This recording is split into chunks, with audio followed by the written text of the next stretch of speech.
What are we recording? Unbroken. Oh, the way I don't even care. I don't either. I'll talk about it in a minute. You know what? I'll keep it in here. I'll talk about this. This is staying in because I finished this book. I just went to check how long ago. Exactly 1 month from tomorrow. LOL. It was April 29th. It is May 28th we are recording this. That is hilarious. You want to guess how many pages of notes I took? 2.5. 3. I was gonna say 3. Oh my god. And this was before I changed how I took notes, so like it was my normal in-depth way of notes. But even with in-depth notes, it's only 3 pages. And let me tell you, it's probably because I was confused as fuck the whole time. At least the last quarter, the like boss battle, I was confused as fuck. And that wasn't only because I was skimming read. I may have skim read some of this. Hi, Kiki. Hello, this is Fish and Flower Podcast. I'm Flower, aka Rose. And my fun fact is that I got someone to get Stardew Valley, and that's our whole personality now. So this may be a fast episode just so that we can go play Stardew Valley. Also, someone please help me describe to a fish how to fish in Stardew Valley, because I can't. It's hard to explain. I've just been doing it for years. For nearly 1,000 hours of gameplay. I hate to break this to you, but I have other things to do today before we play Stardew. I hate you. We can't be friends anymore. Wow, after all this time. I know, right? Anyways, my name is Fish, aka Stingray, and my fun fact is the fact I started my reread of Evelyn Hugo last night, and I'm so fine. I haven't cried 10 times already. I'm fine. But also, the copy I'm reading, because I'm reading it with my eyeballs this time, is from somebody special. I wonder who. And it's annotated. I wonder by who. Yeah, it was a birthday present you got in like February. I think it was April. I don't know. Because you said Happy Easter in the note. Oh, that's right, yeah. Yeah, because I made a joke half-heartedly once that it was going to be a Valentine's Day present. But then Valentine's Day passed and I went, well, I guess it's an Easter present. It might have been March because Easter was in March this year for some weird fucking reason. I don't know. Anyways, time to talk about Unbroken, the third book in the Dark Moonshifter series, or as I like to call it, the Unleashed trilogy. There are episodes on the first two. The first one is like one of the first 5 episodes, I think, of the podcast, like ever. I can. That was so long. I know, right? And then episode 2 was in like the past few months. Both of them will be up above in the cards if you're watching on YouTube, because that's the thing I do. I'm smart like that sometimes. But basic rundown, like really, really, really fast rundown is there's a bad guy. He's called Atlas. He's a big evil shifter guy who's trying to destroy the world with climate change. That's so unserious. I know, right? Red is a girl who believes that she has a very chronic illness that will kill her, right? But actually, she's being forced sick because she is a type of shifter that can defeat Atlas if she bangs 4 guys who are her 4 mates, right? The first one is basically the background of all of this shit, and her banging one of the guys, having sex for the first time. She bangs Kite the bear, that one. Second one is the training, and her getting stronger and better, and also banging all 4 of the guys separately. Now she has all their powers. And I thought in the second one, I very strongly believe the third one, this one, was going to be the one where they all bang at once. Because then they will all be emotionally bonded, connected thingamajiggy, which will make fighting easier. Which technically does happen. But that's the most boring thing that fucking happens in this book. That's the thing I skimmed. I skimmed the 5-some. The thing that she's been setting up for 2.5 books, I skimmed it. I was like, I don't care. I mean, there's other things. I read this like multiple years ago at this point. Like maybe like I don't know, 2021. But also keeps me up at night is that they need the 4 different thingies, right? They need the 4 different types of whatever animal they can turn into. Yeah. But there was a girl who had the maid mark too. Yeah. She could have been with a girl. She just casually mentioned that, and nobody. It just Yep. Yep. Um, the first Unleash episode was the 7th episode we ever did. that's crazy. I know, right? So good times. Storycraft doesn't have content warnings, so I don't know what to say. There's like a whole bunch of things with like drugging, and there's like the end of the second one. She's taken captive by Atlas with this weird mold spore thing, right? And basically a lot of this book is her being mind controlled, her dreams being mind controlled by him, and trying to get out. And so basically anything that has to do with that. Literally, this one's the worst one. It really is. I really did not like this one. This one I gave 3 stars. The second one's my favorite one. Yeah, I would rank them 1, 3. Yep.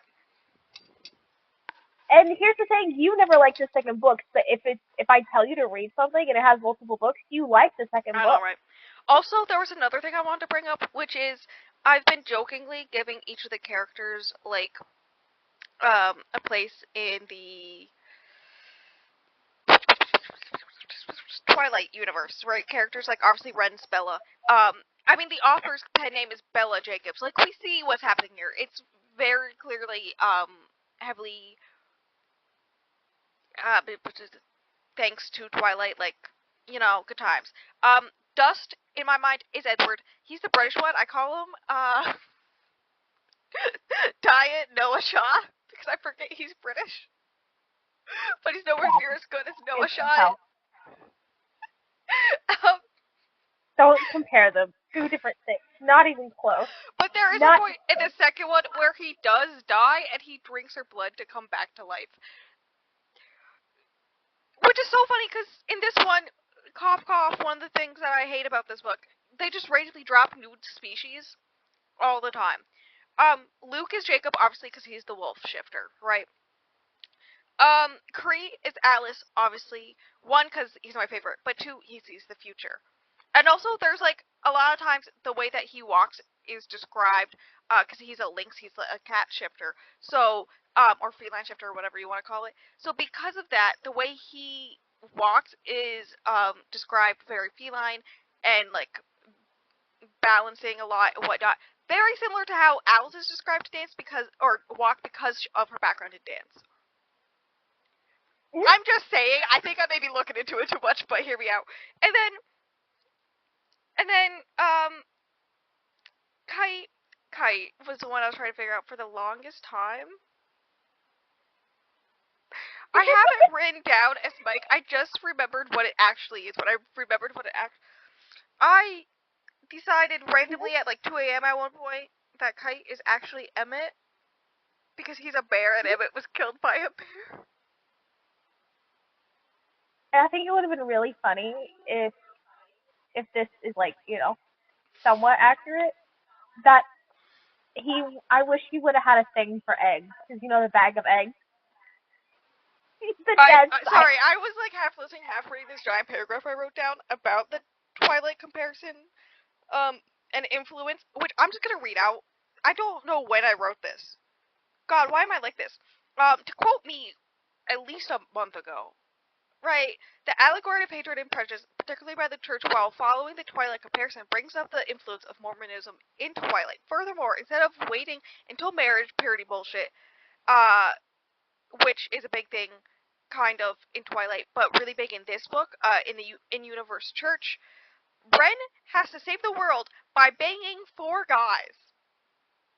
It basically throws out the pure good girl chosen one trope. Because to be the chosen one, she has to fuck hard. Also, the idea of Bella giving up her dream family because Edward Sparkly is paralleled by Ren getting her dream family because she gets all the men. Thank you, past me. for the insight. I'm gonna actually talk about the actual fucking book now. A lot of my notes are very disjointed, like just sentences clung together, because that's how it felt like reading this book. It just felt like disjointed scenes. Including Ren waking up in her old life thinking the past 2 books were a dream. She quickly realizes it's a lie, and tries to run, but is sucked into the earth. Again, mind control by Atlas, right? Um, and then we get Kratos' point of view with this wonderful quote: "The psychic hand shoved up my ass, controlling me like a life-sized man puppet vanishes with a wrenching pop." I'm sorry, what? Don't question Kratos. He tries to go through the portal after Ren, but gets shot. Uh, and I did make a joke. Apparently, I made a joke messaging you that if he dies, I will end the podcast, and it looks dire for our future. Don't worry, guys. The podcast is continuing. He survives. Technically, none of them survive. None of the boys survive, but they all survive. I think. I don't know. I'm confused. I don't remember. I really don't. Also, I have a question. Yes. I want you to rank the boys. Well, Credence is top. Yeah. Hear me out. I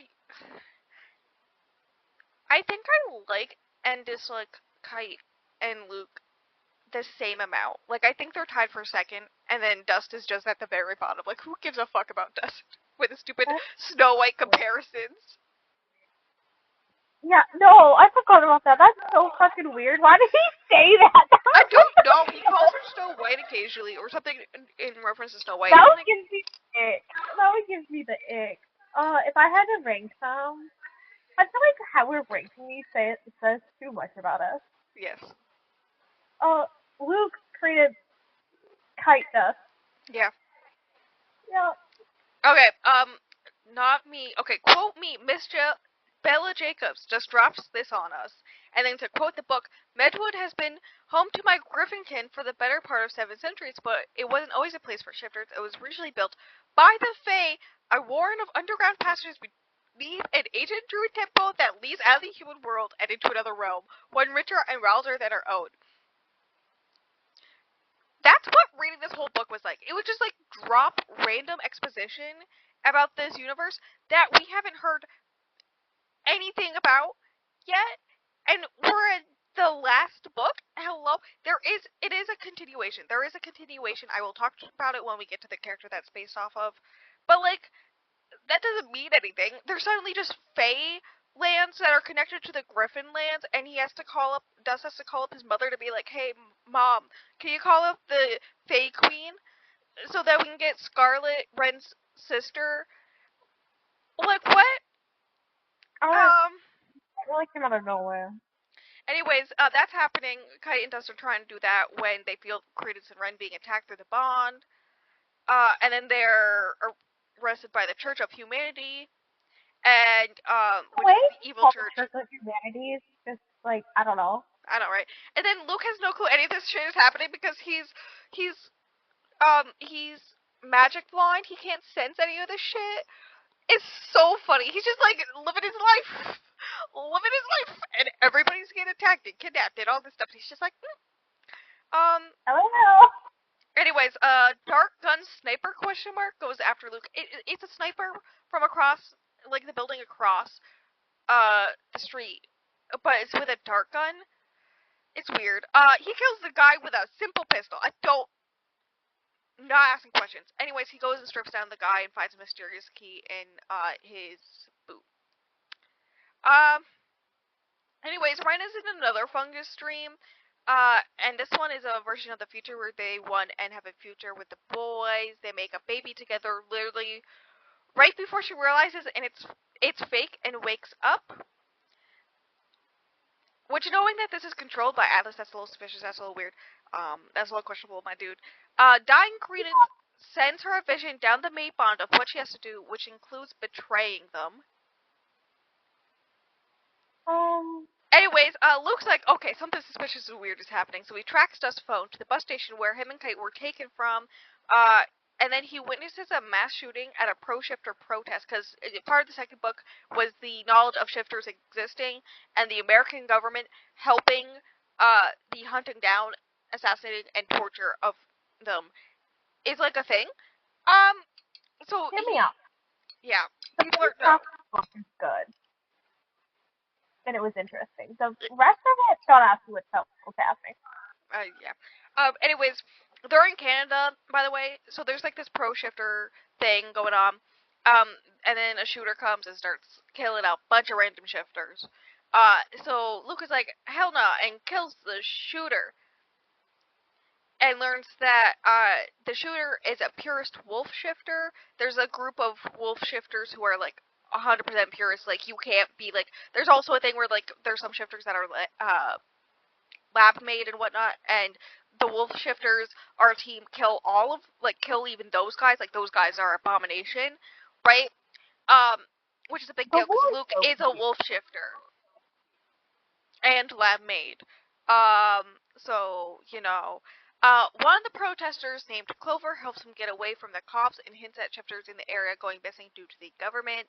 A random group has taken responsibility for the shooting at the protests that Luke was just at. The shop Credence was shot at, and the bus station where Kite and Dust were shot at.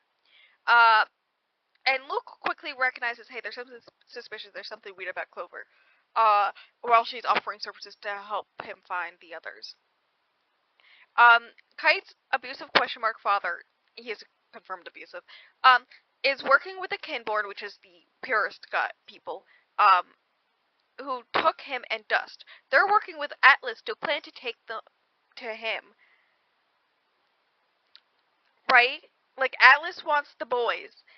And Kite's father works with the purist people who made a deal with Atlas, who said that if you help me out, I will give you a part of this world after I finish destroying it. Sure. How the destroying it part doesn't, enter their brain. He gives them an ultimatum to either sever the mate bond and join them or die. At which point, both Kite and Dust are like, severing the mate bond isn't really a thing you can do, unless if, like, one of them dies, right? Like, that's not a thing you can do. That's suspicious, that's weird. So Ren has made a plan or a deal with Atlas to keep the boys alive if she separates the bonds and joins him. There's like a thing where, like, he also agrees to separate his bonds at the same time, and then they bond together and work together, and, like, her ultra goodness should counteract his ultra evilness, and so it'll just be neutral, right? Sure. So, like, she's, like, living in his land, and he's, like, slowly severing the bonds with all his women by them killing themselves? By him forcing them to kill themselves. Because he has way more mates than she does. Yeah. Anyways, because of this deal, she's able to get Credence medicine. And he hopes this is her playing Atlas based on the vision he sent her. Anyways, we got a Scarlet chapter. I forgot about her. I know, right? It's funny because one of my weird, you know how I like weird shows, weird sci-fi fantasy shows. This one gives early 2000s vibes, but it's definitely like within the past like 5 years. Like, it's very funny, and the sister of the main character in that show is named Scarlet. So every time they brought up Scarlet, I was thinking about her, and that's a vampire book. There's a thing about vampires in this one too, so I guess, or not a book. It's a vampire show. Anyways, Atlas attacked the Fairylands (parentheses, what the fuck is this book?) to try and kill Scarlet. Her boyfriend died in an attack. I think it was her boyfriend, may have been her best friend. Her other friend, who was like best friends with her, I think, boyfriend guy, Bane, helps her back to our world to help Ren. The Kinborn are moving Dust and Kite when the convoys attacked. It's Kate's sister Lita getting them out. The way I spent solid 30 minutes of my life, my time on this earth, being so confused, trying to figure out if Lita was his sister or not, because I thought she was, and then the way they were describing her and their relationship, it wasn't like they were siblings, but then he calls her his sister like 3 chapters later. And I was so confused. Lita wasn't describing her like a sister. This book is written so weird. I don't. Anyways, when did this book come out? I think it was in the 2019. Yeah, I was gonna say I think it was right before the pandemic. Lita is able to track them all. With her abilities, I don't fucking remember how. It seems the tracking of Red and Prince is pointing towards portal locations. Specifically, one of them is the one in the store where Ren was forced into the portal last book. Basically, they don't know that's what's happening, but it's definitely like their locations are like jumping around, and the locations are obviously portal locations that we know about. So it's like obviously it's the portal, right? The plan is to get Luke in the morning and go check out the store. To make Alice trust her, Ren agrees to marry him. Just gonna scroll. We're just gonna scroll down. Clover is a spy. Clover is a spy for the Kinborn who shot herself to gain Luke's trust and sympathy.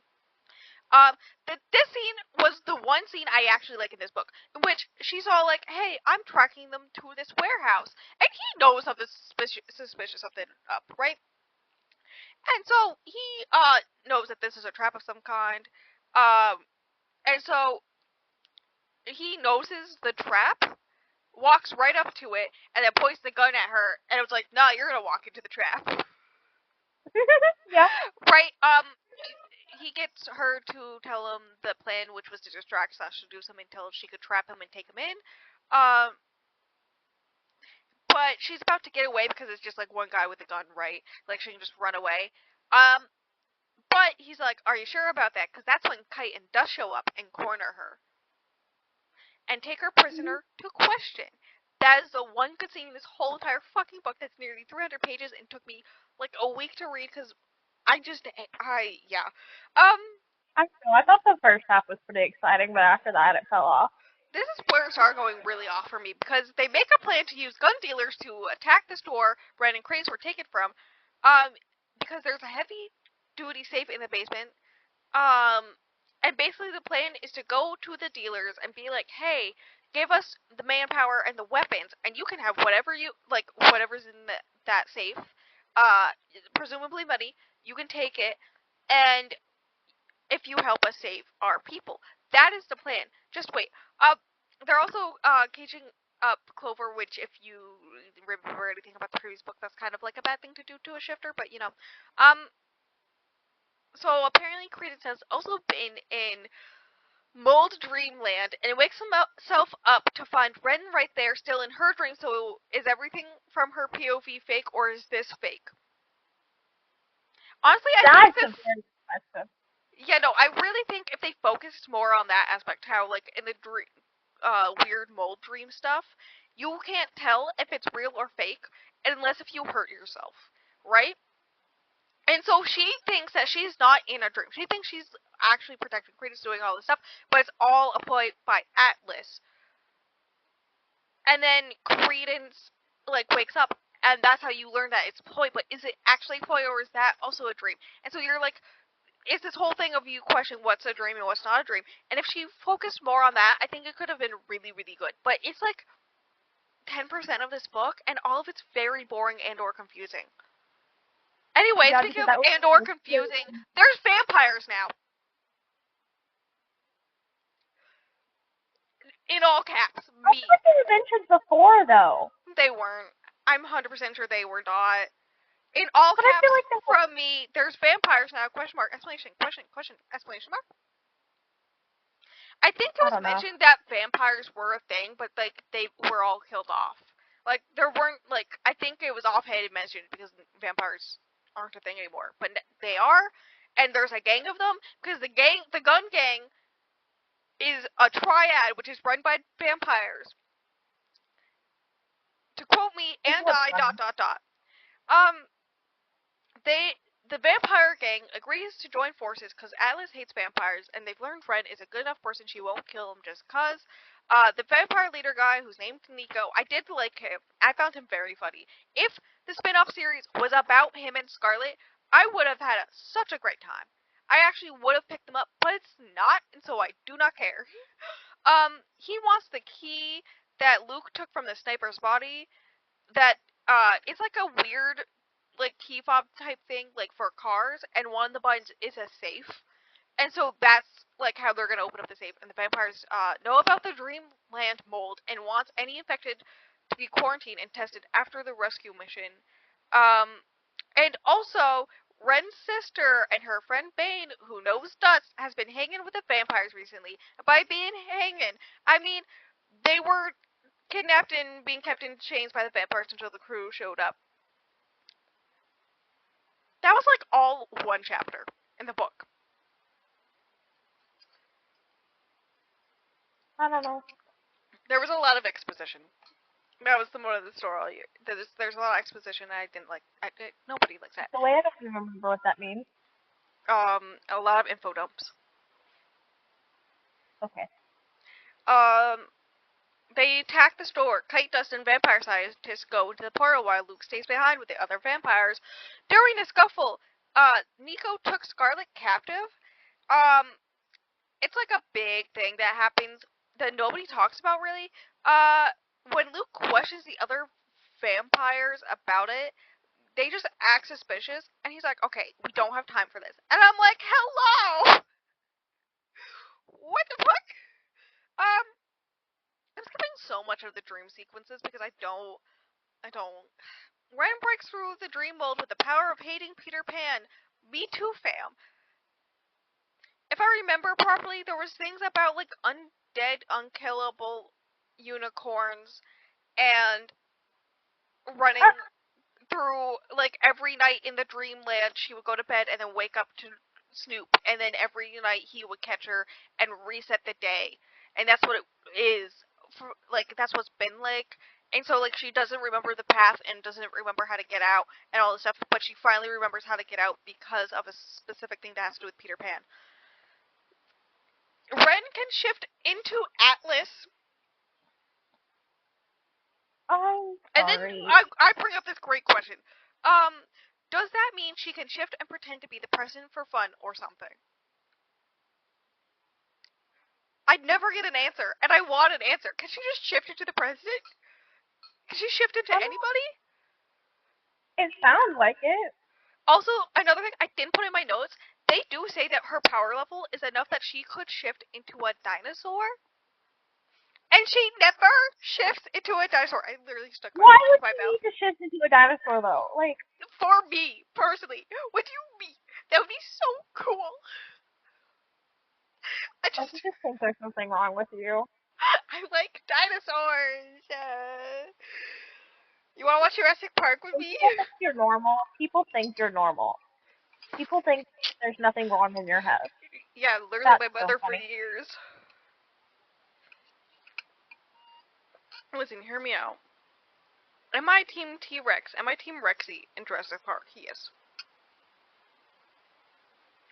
Okay. Also, I'm the type of person who, when I read the Jurassic Park book, I was laughing. Like, it was big dramatic scenes, and I was laughing. Like, they're figuring out how many raptors there are, and I'm laughing as they're like, oh my god, people are dying, blah, blah, blah. And I'm like, ha ha ha. Anyways, You concern me sometimes. Listen, just remember, there's fire-breathing dinosaurs in the skull mines in Stardew Valley. And you can get them as, you can, I told you about the dino mayonnaise. You can get, dinosaurs and put them in your coop. And then they will lay eggs and you turn it into dino mayo. Yeah. It's just a fun, cozy game. Anyways, they get Red and Credence out. A cute, cozy game. I want to bash my head against the wall every time I play that game. I know. Dust low-key places the blame on Luke for Scarlet being taken, because Luke was the one closest to her and, like, saw it happening and tried to save her, but also he was being shot at. Like, he literally got shot. Only because he was wearing a bulletproof vest was he okay. Like, he literally got shot, and then he got blown up. Like, a bomb went off next to him. Blown up. Yeah, the bomb went off next to him, and he tried to get their help, and they were like, what? And then a bomb went off. So, like, I don't... Just shut the fuck up. That's the moral of the story. They have a good old group catch up. Cranes and Ren no longer have mold in their systems. It can't survive long outside of Atlas's lands. So, the vampire scientists are keeping us able to study, which isn't suspicious at all. Just saying. Actually, I don't even know anymore. The vampires took Scarlet to ensure Ren would play nice when they forcefully kept her until Atlas dies, which is the dumbest thing I've heard. There's like this whole thing where they trick them into this meeting and then they strong arm them and they're like, okay, now you're never fucking leaving this place until Atlas dies. You cannot physically leave, and if you try to, we will kill Scarlet. And it's supposed to be this whole scene where we get to see how badass Ren is because she talks the vampires down and gets her way. But like, no, and also it's the fucking dumbest plan ever the vampires made. Like, the only person who can kill Atlas is her. Like, there's only one person who can kill Atlas? Okay, let's lock her up indefinitely to stop him. Like, what? Anyways, she gets out of the situation by threatening to go full-on dragon on them and comparing Atlas's plan to use Ren's mate as hostages to manipulate her. To how the vampires are doing the same thing with Scarlet. She literally is just like, yeah, you may want to look in the mirror because you're acting exactly like him, and I will turn into a dragon and burn you all fucking alive. You want to fucking play me? And then they're like, okay, fine. I guess you can go, but we're keeping Scarlet for insurance. Fucking hate the vampires. They all banged to make the bond stronger, and I skimmed it. I did not care at this point. I had like 100 pages. I had like 50 pages left, actually, I think. And the rest of it is just. It was too short. Also, it just didn't explain everything well enough. Yeah.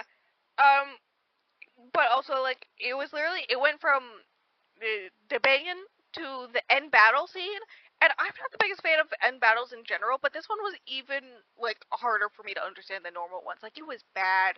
I was struggling. I was rereading sections of it, and I was like, oh my god. Like, what the fuck is happening? Like, oh yeah, not me. Quote me. Post-coital cuddling includes a conversation about how Ren is strong enough she could probably turn into a dinosaur now, and if that doesn't happen, I will be very disappointed. Apparently, I did put it in my notes. Just gonna stir my coffee and take a sippy sip. Atlas has evil zombie unicorns. There's also some Fae on Team Atlas. Atlas's wives help them out. Hear me out. Ren is stronger than Atlas and will be able to stop him thanks to the power of love. A bunch of shit happens in this. I'm cutting it out because I don't understand what actually happened. Like, there's a bunch of stuff where they're going through a tunnel that is actually a throat. Very much giving House of Hades with, Percy and Annabeth.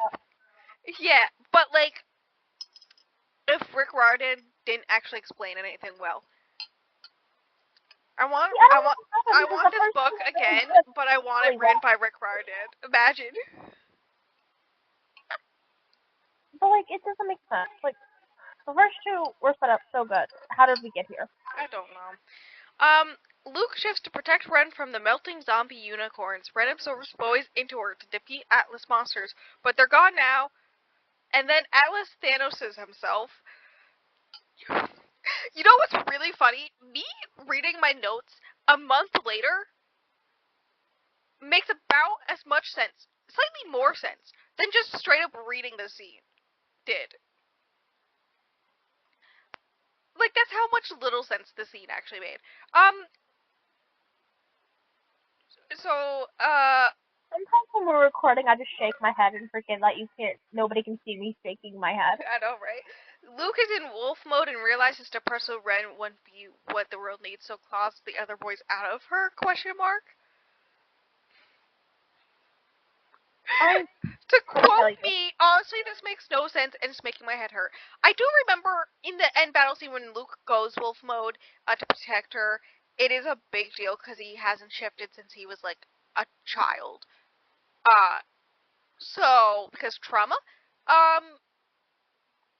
So yeah, anyways, cause 3 weeks later, they get Scarlet back and Nico has demons on his side, question mark? Cause there's now demons. Nico, I don't remember who that is. He's the head vampire. Oh.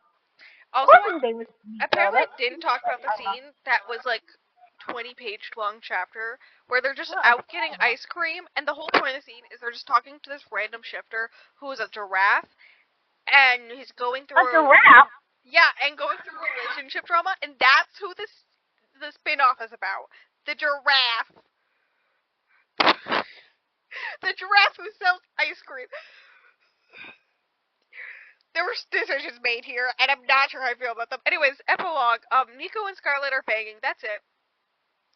I feel like if the spinoff was about them, I would 100% be into it. But it's not, so I don't give a fuck. I don't. I'm so lost, and I read these books I know. before you.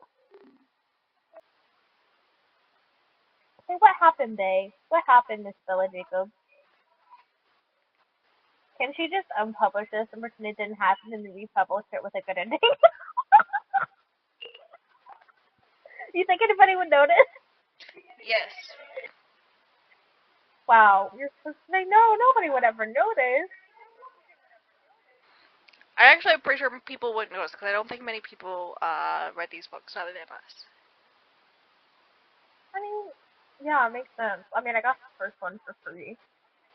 Just Sick. randomly. Like, it was a fluke that I ever picked this up. I honestly am surprised she didn't make the spin-off series about Scarlet and Nico. That would make so much more sense. Like, they're potential characters. I'm not pronouncing that right. They're characters that are connected to the main characters of this series,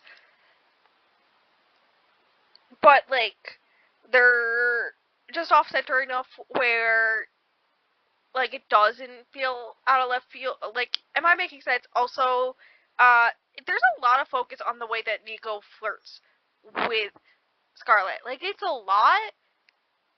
Girl, I don't know. And I'm then we just get here. like a 20-page chapter about this one ice cream serving girl who turns into a giraffe, and that is who we get the next series about? Like, Bella, we gotta have conversations. I don't know. I'm just here. Anyways, that's the book. I didn't like it. 3 stars. I don't even remember what happened, so What did you rate it? I think I gave it 4 stars. The other, I'm pretty sure that I gave the other 2 5 stars, but Yeah, you gave it 4 stars. Definitely not. Am I gonna change it? No, I can't be bothered. Imagine if I upped the second one to 5 stars, because in comparison, oh my god. You rated the first one 4 stars as well.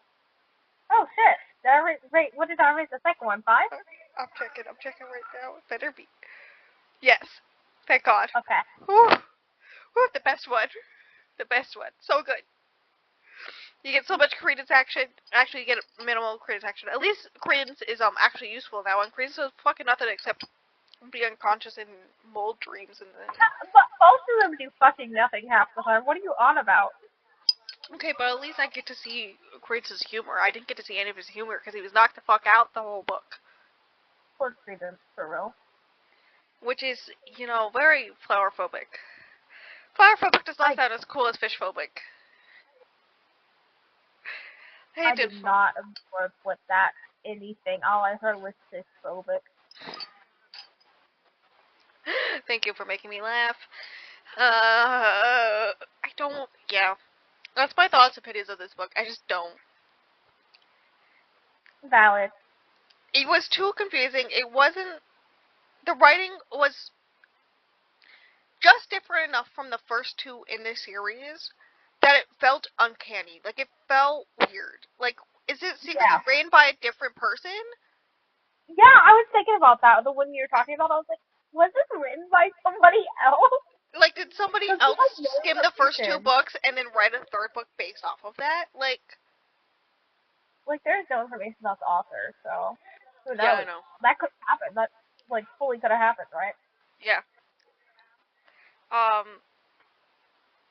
There's 36 reviews of this book. Oh, wait, no, that's the second one. How many reviews are of the 3rd one? On Storygraph. 21 reviews, and one of them's me at 3 stars. Well. Anyways, book exists. I read it. I finished a series. Fucking miracle. I know. There's 369 ratings on Goodreads of this book, and that's very funny to me. Of course it's funny to people.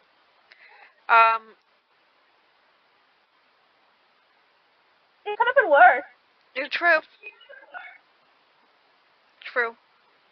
It could have been Bleeding Earth. Anyways, next week, Bleeding Earth! That's what I was thinking about. Oh, boy. A book I also have thoughts and opinions about, but that one will be much more heated. Because this one was just, that one's like, I fucking hate it here. Somebody get me out. So, you know, at least it will be an enjoyable listen. You know? Just bitching the whole time? Yeah. I think when I'm traumatized or have an absolutely horrible time reading is when we get the best podcast episodes. Which is why, of course, I'm planning to read more Jenica Snow in the future. Oh, no. Oh, no. Yup. I'm going to pretend you didn't say that. It is already planned for the podcast. You can't change it. It's written in stone. It's not like I ever change what happens in this podcast. Anyway, this whole episode was supposed to be a month ago, so, you know. You guys play the rest of my sponsor.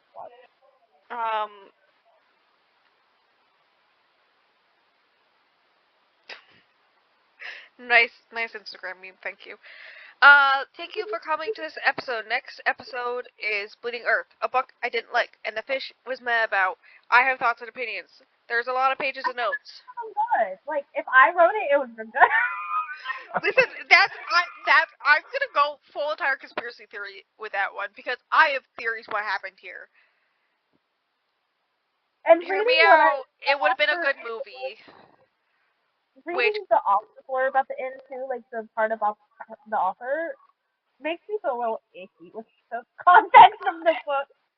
Yeah, I think it would have made a great movie, which is, if I follow the thread of the conspiracy that I'm making about that book. It was supposed to be. It was supposed to be. Anyways, that's that. If you're watching on YouTube, playlists, there are them, with a bunch of other episodes. If you're watching on Spotify, I don't know, do shit? How the hell did you find us? Who are you? Follow the podcast. That's the thing. I think you could also rate it 5 stars. We've never received a comment on YouTube, have we? That wasn't like a weird spam comment? No, never. That wasn't a spam. Please comment. I love you. Please we have gotten random likes that weren't you, so you know. If you comment, I'll reply. So I don't run the YouTube, but I would reply on my own channel. I do run the YouTube. You'll get a double notice. You would get a fish notice and a podcast notice. That'd be crazy. So one day when we blow up, you'll be like, I got a fish and a podcast notice back in the old days when nobody fucking listened.